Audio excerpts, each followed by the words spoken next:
Hello, welcome, and thanks for joining us on this edition of News 2. I'm Sandra Gomansing.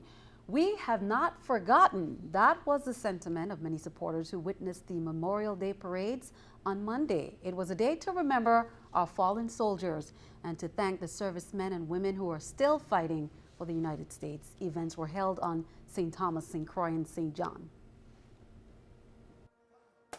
Gone but not forgotten. The territory came out in full support of those still serving and to honor American heroes who died in service to the country. On St. Thomas, a procession began at 9:30 a.m. at the Western Cemetery, traveled to the waterfront for a seaside ceremony, and then Roosevelt Veterans Memorial Park for a program. On St. Croix, the procession began in Frederiksted at the same time at 9:30. It proceeded to the Frederiksted Cemetery for a brief service for veterans buried on land.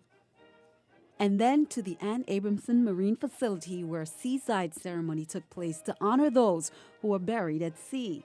Then it was on to the Butto Park for the official Memorial Day ceremony. And on St. John, American Legion Post 131 held graveside ceremonies throughout the island. Legionnaires there laid flags on veterans' graves at the 3 different cemeteries. Veterans also presented flags to the Moravian churches on Sunday.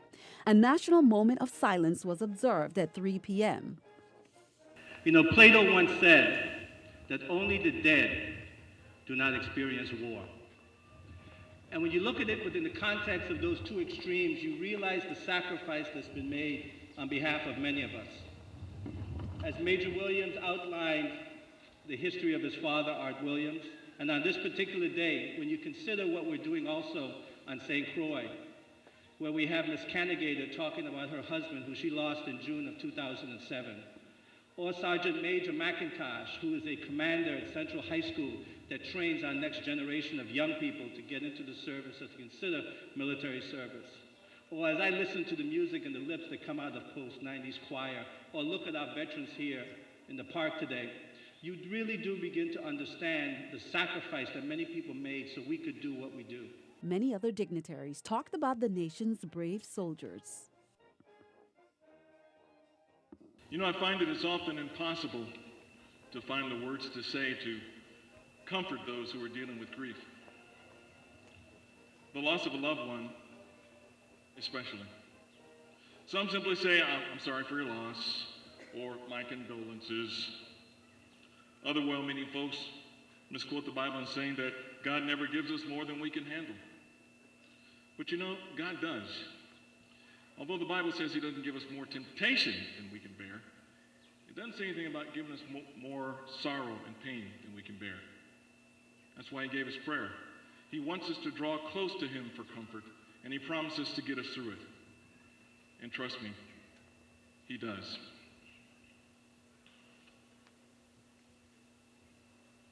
But for most of us, he's also blessed us with another source of comfort, and that being a sound mind with which to recall the joyful memories that we have, the fondest memories of our loved ones. Now, Armed Forces and Memorial Day are both observed during the month of May. Many events were held during the month. The 73rd Army Band, which we heard during the Memorial Day Parade, is joined by the 257th Army Band from Washington, D.C., performing at various schools on St. Thomas. On Tuesday, they held a music workshop for students at BCB and Eudora-Ken High School. We are now on annual training, and we are completing our 2nd week, and we've been joined by the 257th Army Band of Washington, D.C. We're doing joint training as part of the National Guard setup of 1 weekend a month, 2 weeks a year. We're bringing down a little bit of concert band and a little bit of ceremonial aspect, and they're training us on the Caribbean styles, calypso, soca, a little bit of reggae, and helping us to develop a greater understanding of our, when we get with our state partner, which is Jamaica, so that we can understand their music and maybe help them a little bit with our style of music. Now, the band will be performing on Thursday at CAHS, Adelita Cancrine, and at the Waiko Dock at 5:30, and that event is open to the public. Well, another event is planned to recognize some outstanding soldiers. 3 soldiers are being honored on May 31st at Sugar Bay Beach Resort. They're being saluted for their service. Members of the Office of Veterans Affairs are encouraging youth to show some support.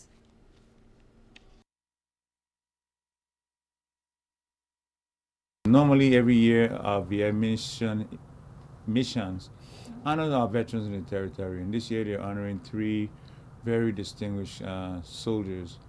Master Sergeant Hendricks, Wilbur Hendricks, Sergeant First Class Hendrickson, and Chief Officer, Navy, Elvis Christian. And those guys together have approximately almost 70 years of combined military service.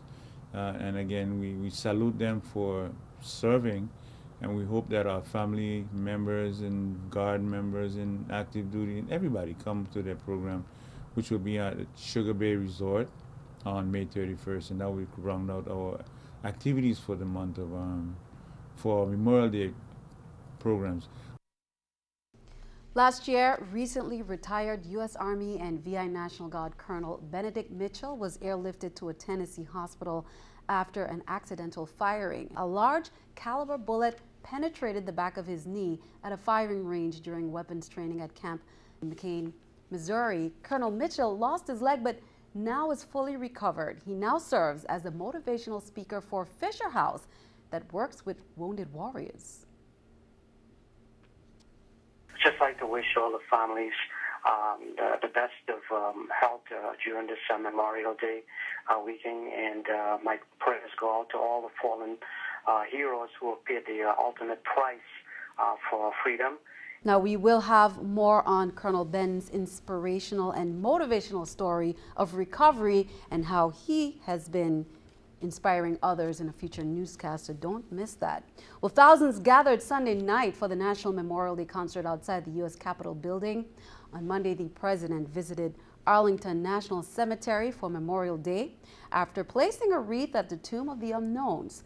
And speaking at a Memorial Day ceremony, the president stopped by Section 60, the area of the cemetery with the graves of the war dead from Iraq and Afghanistan. We remember our sacred obligation to those who laid down their lives so we could live ours, to finish the job these men and women started by keeping our promise to those who wear America's uniform to give our troops the resources they need, to keep faith with our veterans and their families now and always, to never stop searching for those who've gone missing or who are held as prisoners of war. But on a more basic level, every American can do something even simpler. As we go about our daily lives, we must remember that our countrymen are still serving, still fighting, still putting their lives on the line for all of us.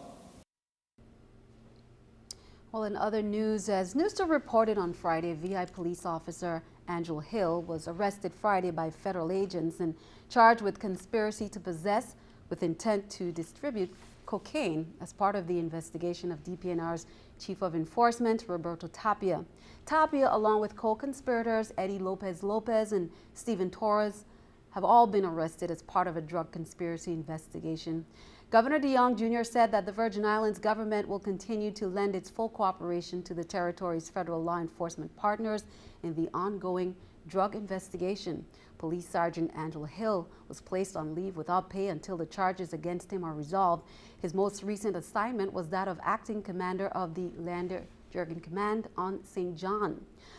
Carrad reminded the public that all persons are presumed innocent under our justice system until proven guilty. It is always a sad day, he says, when anyone in law enforcement is either suspected of or charged with violating the laws they are sworn to uphold.